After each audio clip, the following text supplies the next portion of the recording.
So of course the UFC has 4 disciplines, which is MMA, basically the fight that is under the promotion of UFC. Yes. Is mixed martial arts. Mixed martial arts includes 4 pillars of MMA, which is boxing, Muay Thai, Brazilian Jiu-Jitsu, which is Louis Muhana's favorite form of martial arts. Yeah, right. And wrestling. And of course the rules are there are no strikes to the spine or the back of the head or behind the ear. You're not allowed any throat strikes as well. Uwezi piga mtu kwa shingo ama nyuma ya kichwa. Na uwezi kumshika shingo. Uwezi nyonga mtu. Uwezi nyonga mtu. And then of course there's no you can't outstretch your fingers, which is why you're not allowed hizo eye pokes na nini. Uwezi dunga mtu kwa macho yes, yes. And then no clawing, pinching or twisting of flesh. So say leo chokehold msee ukifikiria unaweza mchuna. Usichune mtu.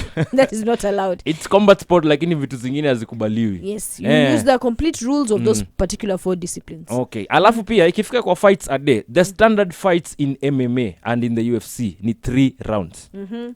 3 rounds of ni 3 minutes each. Alafu title fights, if these fighters wanapigania belt, it goes to 5 rounds. It goes to 5 rounds. Alafu each round is exactly 5 minutes. Alafu during the breaks after every round, the fighters wanapatiwa a 1 minute break in between. Alafu unaweza shinda through knockout. That is unapigwa una lose consciousness. That is a knockout. Alafu pia kuna TKO, a technical knockout, where the referee, doctor or the corner paliko na coaches wako and the trainers, they stop the fight because a fighter cannot safely defend themselves. Na pia kuna submission, where unaweza submit mtu by mnyonga or a choke. Choke is the best one. Yeah. Forcing them to physically or verbally tap out. Na pia kuna judges decision, where time ikiisha in a round, the judges pick the winner by using the score cards. Alafu lastly, in the scoring system, 10 points zinapatiwa the winner in each individual round.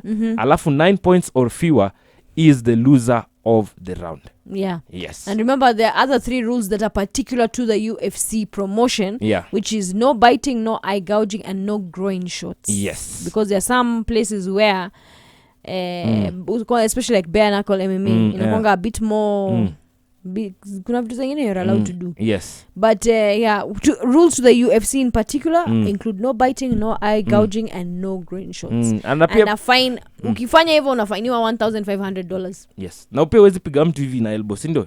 You can. Elbow strikes. It depends on striking where. Straight down. Okay. Depends on where. Because remember, Muay Thai includes the elbows. It's 8 limbs Muay Thai.